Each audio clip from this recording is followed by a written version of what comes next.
Ustedes saben que era importante, después de lo que ha acontecido en el país, que fue un veto del Ejecutivo Nacional en referencia al tema de los glaciares, que invitásemos especialistas, invitásemos a gente que mucho más allá de las presiones, de los intereses y de todo lo que circunda a este mundo, que es el mundo de la minería, se ha mantenido en posiciones total y absolutamente defensoras de lo que es el medio ambiente, de lo que es el agua y de lo que es la vida.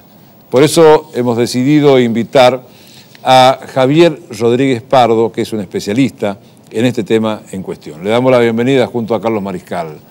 Usted sabe, Javier, que alguna vez lo hemos invitado y después de lo que usted dijo, nosotros lo colocamos en nuestro diario digital, que es www.politicaymunicipios.com.ar, que el título dice: vienen por el oro y se llevan todo.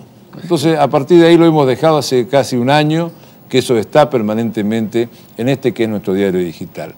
Y creemos que es importante que la gente conozca cuáles son las consecuencias ambientales de lo que produce la minería a cielo abierto y sobre todo la minería utilizando la lixiviación, que es cianuro y dinamita a cielo abierto.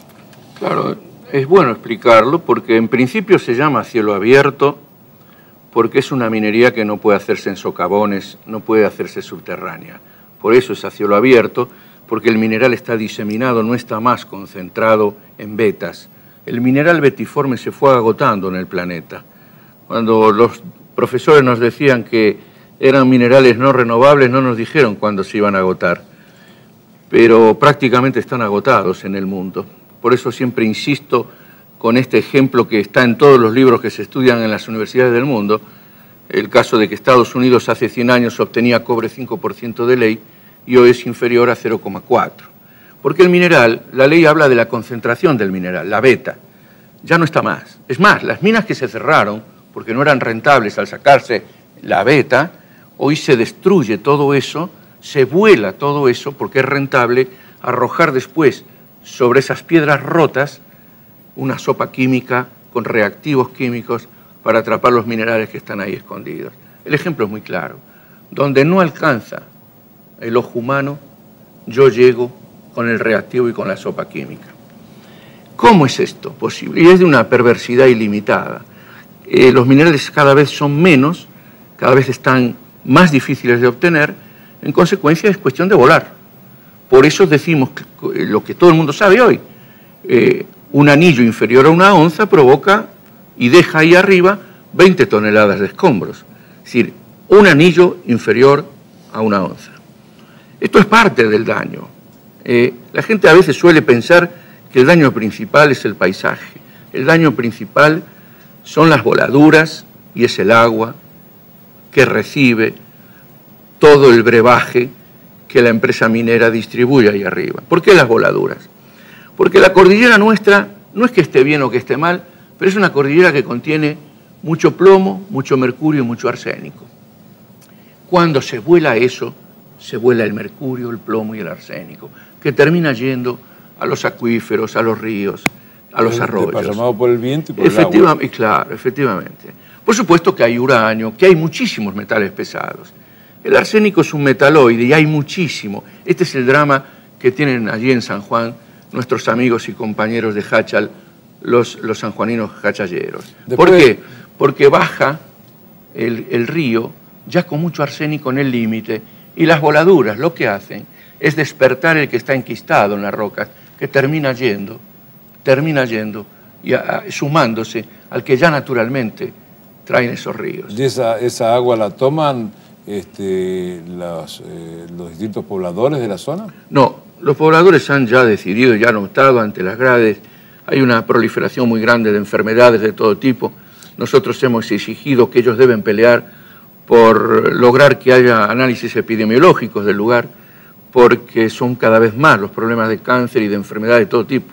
Entonces ellos toman agua mineral. El problema es que hay el problema ahí es la cebolla. porque el agua va a parar sí, el tema de la a los riegos, de los cultivos y de la Pero producción. vamos a hablar después del corte, ¿en qué afecta no solamente a la salud, sino también a la producción esta agua que quizás sea contaminada? ¿Te parece? Vamos al corte.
Bueno, como decíamos hace unos instantes, ¿por qué es perjudicial para la salud y para la producción? Es decir, para la salud, todas las voladuras que hay, los ejemplos son muy claros, esos sapitos girando alrededor de los vertederos que contienen en algunos casos ácido sulfúrico. Cuando hablo de sopa química es porque el cianuro de sodio, apenas un gramito, produce la muerte a cualquier ser humano. Esto es claro. Y los testimonios que tenemos de todos los organismos internacionales, incluso de los ingenieros de la Universidad de San Juan, es que el cianuro no se puede destruir de ninguna manera. Se está estudiando un sistema bacteriológico para ver si de esa forma se puede destruir ese cianuro. El cianuro, ¿qué pasa? Los drenajes ácidos de mina terminan yendo a determinados sitios no controlados por el hombre, a través de que va drenando los diques de cola o de que se van movilizando por los drenajes ácidos de roca, que es una cosa natural en minería. Ocurre en la que era socavón y ocurre en esta. A lo largo pasa el tiempo, hay una gran nevada, un rápido deshielo, se moviliza todo eso y los ríos bajan contaminados, como ha ocurrido en Rumania, en España, en muchísimos lugares, en Estados Unidos, que ha ocurrido eso y ha perjudicado lagos, ríos, y ha perjudicado el turismo, que ese es el problema que podíamos tener. En Montana, por ejemplo, en Montana, nosotros en Esquel nos dimos cuenta a tiempo. Montana prohibió esta minería después de que se contaminaron ríos y lagos. Y es un pueblo muy parecido, ese lugar, al de Esquel, deportes de invierno y demás, y esto fue lo que nosotros tratamos de evitar, cortar este tema antes. Así que esto por un lado. Y por el otro lado, el ser humano, discúlpeme. Es decir, el vivir permanentemente en contacto con los alimentos que han sido contaminados, tenemos pruebas evidentes. Tenemos el caso del río Tonco, en la zona de Donoto, en Salta, que los labriegos lo desvían porque sus plantines, si no lo hacen, terminan muriéndose. En San Juan también la doctora Tejada, que era directora del hospital de la zona, hizo denuncias concretas de posibles aumentos de enfermedades graves, ¿no? Sí, la gente tiene que entender que estos drenajes, cuando hablamos de drenajes ácidos, son los mismos que dejó la mina abandonada en Famatina, la mexicana, inglesa, hace 100 años. Hoy Barrigol, ¿qué hace? En el informe de impacto ambiental que presentó en La Rioja. Dice que de ahí baja pH 2. ¿Qué es pH 2? Nos pregunta la gente. Y bueno, pH 2 es tirar una chapa y esperar que se disuelva. ¿Y eso de dónde baja? De un río que alimenta a Chilecito, a Famatina, y que tienen que estar cuidando de desviarlo para que no se contamine con otra corriente que viene, que es más prístina y pura. Y eso está ocurriendo hoy, después de 100 años. Y esto es lo que ocurre en este momento en Pascualama. Por un lado eso. Y por otro lado destruye los suelos, destruye la vida. El tema de destruir los glaciares ya fue hecho. El ejemplo de San Juan es muy claro. A mí me tocó verlo. Yendo hacia San Juan arriba, a mitad de camino, el glaciar Conconta fue pasado por arriba, con una ruta que hoy tiene 35 metros de ancho. Y eso fue destruido ya. Así que la destrucción que se ha hecho y el daño que se ha hecho tiene varias vertientes. Una ahora y otra inmediatamente a futuro. Discúlpeme, si es tan grave para la salud, para el turismo, me decía usted, para la producción, hablaba de las cebollas, ¿y cuál es el interés económico detrás de todo esto entonces? Sí, bueno, el primer mundo lo que necesita es venir a... Esta es una posición que sostenemos nosotros en nuestras asambleas. Después de mucho estudiar, después de mucho ver lo que dicen los propios libros que se estudian en las universidades norteamericanas y de Europa, el mineral que queda, aquel país que lo tenga, tiene el poder. El país, ¿cómo se concentra el primer mundo el poder? Con el conocimiento y con estos insumos. Porque desde un electrodoméstico hasta un vehículo o una nave futura o espacial salen con estos minerales, con estos metales, y ya no quedan. El que los tenga va a tener ese poder. Y el poder es muy grande. Estas empresas giran por dineros, además, monstruosos. 5 o 6 empresas de estas, alguna vez lo hemos dicho, y lo han dicho otras personas también por los canales y los medios, 5 empresas nada más del tamaño de Barrick, de Newmont o de Río Tinto, giran por un dinero que es el equivalente al que necesitó Bush para rescatar Wall Street. Estamos hablando de 700.000 millones de dólares, que no es poca cosa. Y hay que decirlo con todas las letras. Esta gente le habla a los países, le habla de igual a igual. Son corporaciones y el poder de estas corporaciones es muy grande. Los destinos de nuestros países de América Latina están en manos hoy de estas corporaciones. ¿Por qué? Porque manejan la política. Si es que los pueblos no se ponen de pie. Bueno, pero y en este sentido... Sí, pero siempre hay gente que le pueda facilitar o posibilitar el ingreso de estos grandes capitales a los distintos países. En el caso concreto de nuestro país, bueno, acá hubieron leyes que son leyes nacionales que rigen para todo el país, que fueron las leyes de minería de los años 90, que privilegiaban a las empresas mineras en distintos temas que ya lo vamos a ir viendo en el transcurso del programa. Pero puntualmente uno de los artífices de este tema hoy es gobernador de la provincia de San Juan, que es el ingeniero José Luis Gioja. Entonces, él está defendiendo con mucha fuerza, con mucha pasión, el tema de la minería en la provincia de San Juan. Usted, ¿por qué no me explica cuál es la situación concreta, real, de San Juan en referencia al mega emprendimiento minero que actualmente existe? En principio, San Juan está en manos de una sola persona, es un autócrata que se llama José Luis Gioja y toda la familia. Nosotros tenemos lo sabe todo San Juan, esto no es nada nuevo, se lo digo por donde puedo y por donde voy. No hay medio periodístico donde no lo compra directamente, llega con pauta publicitaria, las radios, la televisión, es dueño y señor y ahí manda. A tal punto que al principio cuando llegué invitado por la gente de San Juan, autoconvocados y demás, teníamos la puerta abierta en los medios porque creo que los hemos agarrado desprevenidos en ese momento.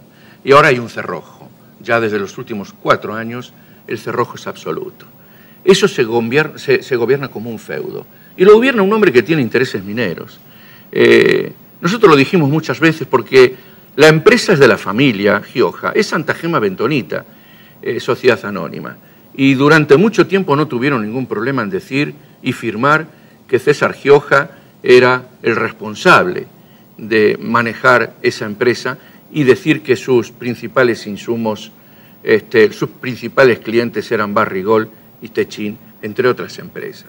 Pero fundamentalmente Barrigol y Techin. Lo decían en la página web. Y ese testimonio lo tenemos, lo vi yo, lo tenemos con testigos, lo tenemos con certificado notarial. Así que si nos escucha el señor Gioja, que vaya pensando en que somos muchos los que le vamos a refrescar la memoria, a él, a César y a su otro hermano. Porque esto es una familia, uno está en el Senado, otro está en diputados y otro gobierna los destinos de ahí. Y es cierto, esto fue hecho hace muchos años. Porque él, en el Senado, cuando era senador y Menem presidente de la Nación, también teníamos a Maza de diputado y formaron una trilogía. De ahí salió su niño mimado de esa trilogía, que es Mayoral. hoy aparentemente mayoral, estaría, dicen, levemente enfrentado con el gobernador. Pero digámoslo claramente, toda la vida fue su discípulo. Pero está bien, pero las consecuencias... Y este es el grupo que compone toda esta mafia. Las consecuencias en San Juan, ¿cuál es el tema en concreto de lo que está pasando con la minería en la provincia de San Juan? Y en principio, San Juan hoy está peor de lo que nosotros pensábamos con las licitaciones de sus territorios. Tenemos el caso, en principio hay un tratado binacional argentino-chileno que cede la cordillera de los Andes a un tercer país, y es el país, lo manejan las mineras. Hace muchos años, cuando aún el informe de impacto ambiental no lo había entregado Barrigol, ya había un túnel de 4,5 kilómetros en aquel momento que unía Chile con Argentina. Y ese tratado binacional fue pactado hace muchos años por gente también inescrupulosa.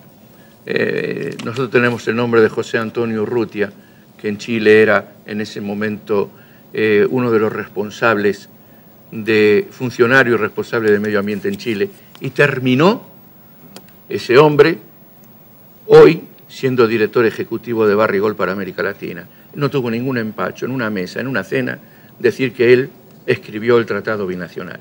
Ese tratado binacional es la ignominia, ese tratado binacional, al menos en Chile, ya se está cuestionando en el Congreso chileno por inconstitucional. Y esto es lo que está perjudicando más en este momento a San Juan. Porque en San Juan, por primera vez, se aplica ese tratado binacional. El segundo proyecto es Pelambres. De este lado, del lado chileno está Pelambres y de este lado el Pachón. Y poquitos kilómetros abajo de Pascualama. ¿Y cuál es el problema? Que todas las cuencas de agua donde se desarrolla esto, donde están los glaciares de roca, donde están los glaciares que vemos, como Toro 1, Toro 2, Esperanza, donde esto está ocurriendo hoy, bueno, estas empresas vinieron para quedarse, con las leyes que usted acaba de mencionar.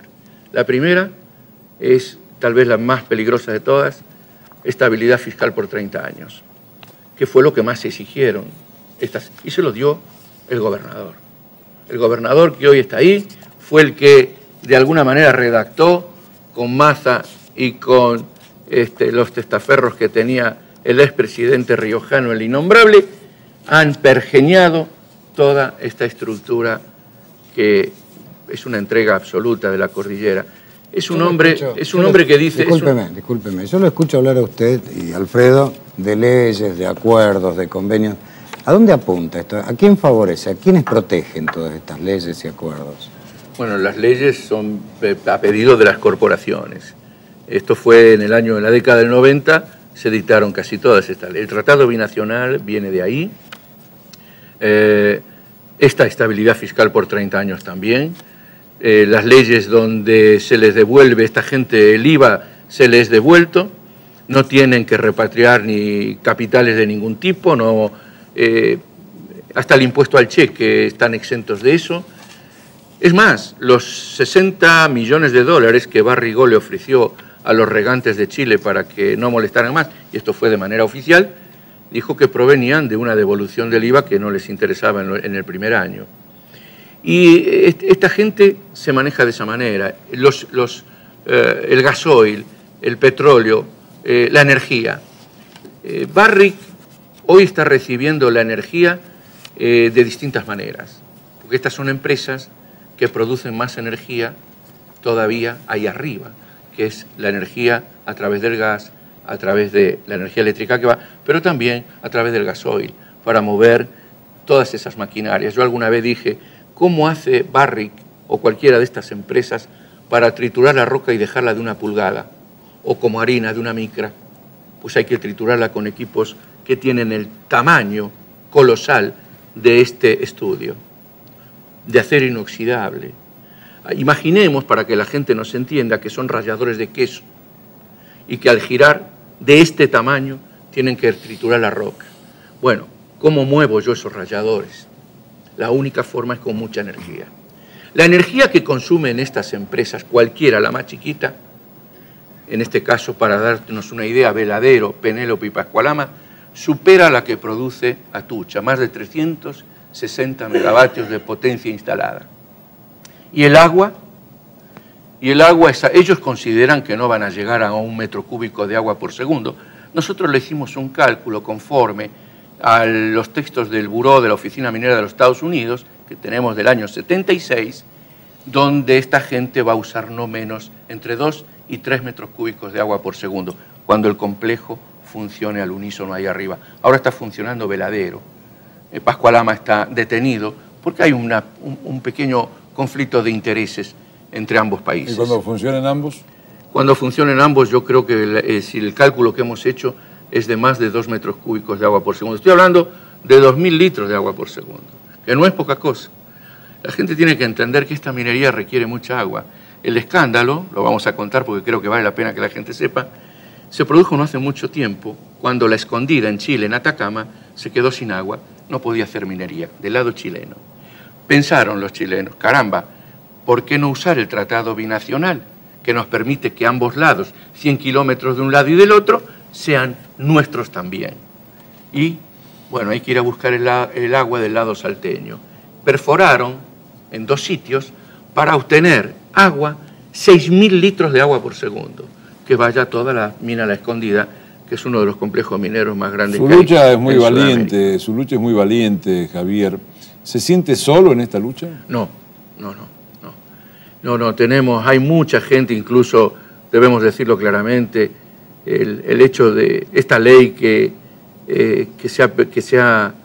ha vetado la Presidente y que hoy hay gran parte dentro de la Cámara de Diputados que están abriendo los ojos y se está llevando a cabo una lucha, francamente, en todos los frentes. O sea, nos faltaba la pata, si se quiere, legislativa. Tenemos la pata judicial. ¿Y la pata legislativa está ahora? La pata legislativa está. Tenemos la pata judicial también. ¿Con quién está la pata legislativa? Y la pata legislativa ahora está con la presentación que hace Miguel Bonazo y del proyecto que había dejado Marta Maffei, y que es el que fue vetado, y que ahora sabemos que va a ser presentado nuevamente, o prácticamente ya ahí está para ser presentado nuevamente por el diputado Bonazo, por la Comisión de Medio Ambiente. Usted sabe que lo hemos invitado al diputado Bonazo, porque creemos que es necesario que el país conozca su opinión, su óptica, en referencia a este tema, así que seguramente lo que usted está diciendo se lo vamos a preguntar. Lo importante, doctor, es que cuando usted me dijo si nos sentíamos solos, estas son 2 patas, pero hay otra que es la más, yo diría, tal vez la que más nos satisface. Usted dijo la legislativa y la judicial. Sí. ¿La tercera pata cuál es? El pueblo. El pueblo. El pueblo. Tenemos todas las comunidades afectadas por esta minería en la cordillera puestas de pie. Todas. Hay una unión de asambleas ciudadanas que están todas las asambleas funcionan orquestadas. Hace poco, merced a esta forma de articular estas luchas, se pararon los camiones de la lumbrera, donde se está procesando por primera vez en América Latina a un ejecutivo de una empresa minera de este tipo, que se llama Julián Runey. Usted sabe que en la anterior grabación que tuvimos, yo le regalé un libro de mi padre, sí, que es El agua es vida. Usted lo recordará porque seguramente sí, lo debe haber leído y bastante. Pero sí, ahora, hay un texto nuestro ahí. Ahora le voy a regalar el otro libro escrito por mi padre, el doctor Avelín, ex gobernador de San Juan, que usted sabe muy bien que se hizo un golpe de Estado, un boicot y un complot en contra de Alfredo Avelín, porque no quiso que se instalara lo que es esta gran minería, esta mega minería en referencia a la utilización del cianuro y dinamita, la lixiviación, y creía que era necesario impacto ambiental y todas las posibilidades de seguridad para la población y para sus productos. Bueno, esto llevó a que se hiciera un boicot, un complot. El primero que inició el juicio político en contra de Alfredo Avelín fue justamente José Luis Gioja, hasta que logró ser destituido porque, según decían, no podía pagar los sueldos. Y no podía pagar los sueldos porque se trabaron los fondos en Buenos Aires, no se le mandaba la plata a San Juan, y al no mandarle la plata no podíamos pagar los sueldos. Entonces, se hizo este boicot, se hizo este complot, lo bajan a Avelín y en forma inmediata pasan 2 cosas. viene el dinero a San Juan y después se aprueba el impacto ambiental y se da vía libre a la minería. Así que este libro, que es El agua en agonía, también escrito por Alfredo Avelín, se lo queremos obsequiar con el aprecio de una persona que ve que está luchando con muchísima fuerza por el país y por su gente. Muchas gracias. Muchas gracias. Don Javier. Ese otro libro que tiene ahí ya me lo regaló él personalmente cuando estuvimos en San Juan. Así es. Gracias. Gracias por su intervención. Javier Rodríguez Pardo, un valiente. Enseguida volvemos.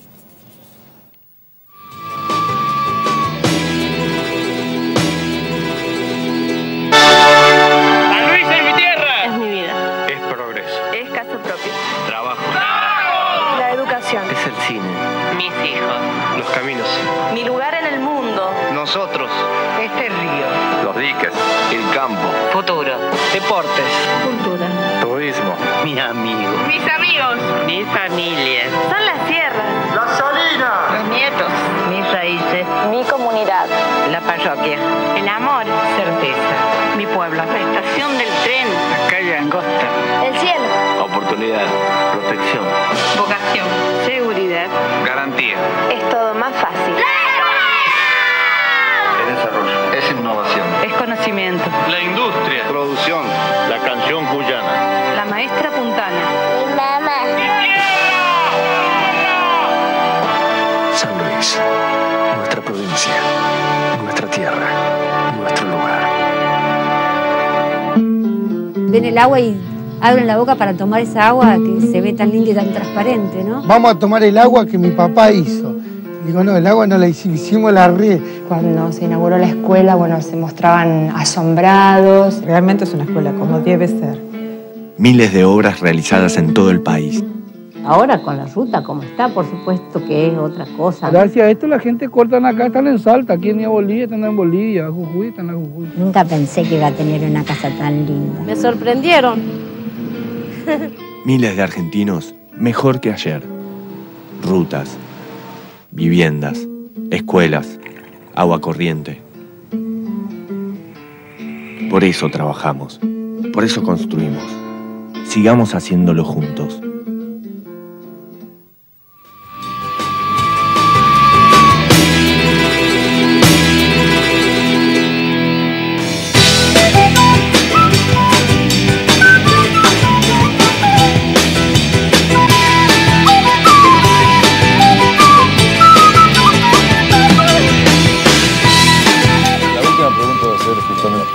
Ustedes saben que, como decía recién don Javier Rodríguez Pardo, había sido presentado un proyecto de ley, posteriormente fue defendido en la comisión que preside el diputado Bonazo, fue tratado en Cámara de Diputados y en Senadores de la Nación y fue realmente aprobado por unanimidad. Miguel Bonazo, diputado nacional, es presidente de la Comisión de Recursos Naturales y Conservación del Medio Ambiente y el proyecto de ley es el del presupuesto mínimo para la protección de los glaciares, más comúnmente conocido como la ley de los glaciares. Hemos decidido, después del veto de esta ley, invitarlo al diputado Bonazo que nos explique algunos temas referidos a esto en cuestión. Le damos la bienvenida, diputado Miguel Bonazo. Gracias, doctora Avelín. Encantado, Carlos. ¿Qué tal? Nos vemos por allá por el Congreso. Por el Congreso, es periodista acreditado en el Congreso de la Nación. Así es. Y nos preguntábamos el porqué de esto, pero antes de preguntarnos el porqué del veto, creo que es necesario que empecemos por el principio. ¿Y el principio cuál es?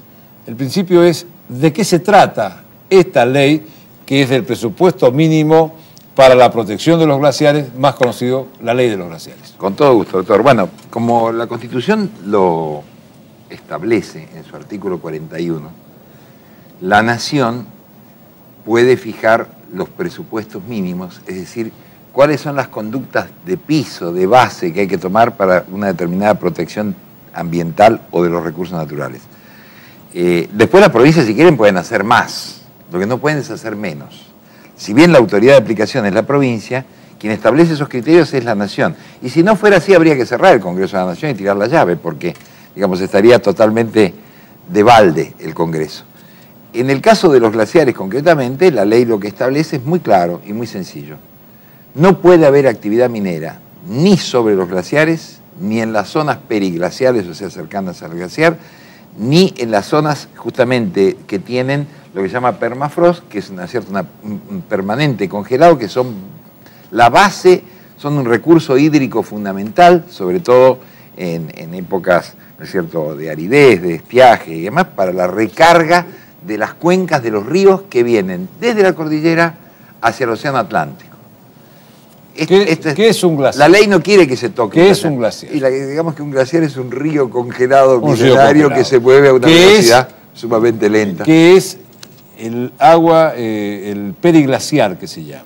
Claro, bueno, justamente, digamos. El de las rocas. Exactamente. Pero me sería interesante que lo explicásemos, así la gente se va ubicando. Exactamente, bueno, justamente es la que está, digamos, en las rocas más allá de las nevadas, digamos, referidas a la temporada. Además, es un suelo congelado permanente que precisamente sirve de reserva de esto, de agua, lo más importante para la vida, en las zonas áridas y, vuelvo a repetir, en los momentos, digamos, de estiaje. Es decir, si el total de las reservas de agua dulce del mundo están en el orden del 2,5 de la superficie líquida del planeta, podemos decir que el 70% del agua procede de los glaciares.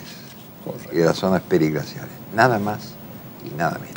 Diputado. Es decir, que esto es la vida. El oro no es la vida. O sea, usted puede vivir con anillo de oro, sin anillo de oro, es muy respetable tener un anillo de oro, pero, digamos, se puede vivir sin el oro.